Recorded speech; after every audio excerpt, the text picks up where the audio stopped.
मेरो बिहानको सुरुवात चाहिँ चिया पकाएरै हुन्छ है, किनभने मेरो हस्बेन्डले चाहिँ चिया खानुहुन्छ। छोरीलाई चाहिँ नट्स र फ्रुट्स खान दिएँ।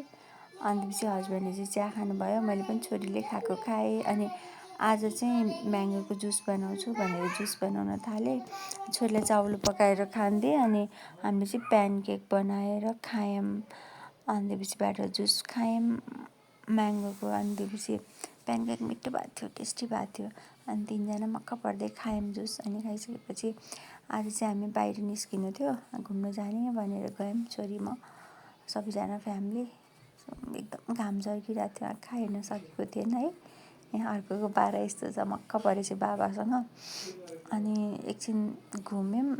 बच्चाहरू लिएर जाँदाखेरि दुईवटा बच्चा, अन्त बिजी हुन्छ। यसो हामी चाहिँ फोटो खिच्ने घुम्ने भनेर त्यस्तै हो, दुईवटा बच्चा सम्हाल्दै ठिक्क हुन्छ है। एकछिन यसो डुल्यौँ, अलिअलि फोटोहरू खिच्यौँ। अनि एकछिन बस्यौँ, एक ठाउँमा अड्याउनै सकिँदैन नि त बच्चालाई चाहिँ, यता जाऊँ उता जाऊँ यो किनौँ भन्ने भइरहेको हुन्छ होइन। कति पछि निस्केको कि हामी सबैजना सँगै बाहिर। अनि त्यसपछि एकछिन डुलिसकेपछि अनि त्योपछि छोरीलाई अलिअलि सपिङ पनि गर्नु थियो। अनि त्यहाँबाट हामी भाटपाडा जाने भनेर गयौँ। गइसकेपछि बेबीलाई बेबी क्यारियरहरू अलिअलि चाहिएको सामानहरू किन्यौँ। अनि त्यसपछि ठुलो बेबी मक्क पर्दै भैँलाई जिस्काइरहेको चाहिँ।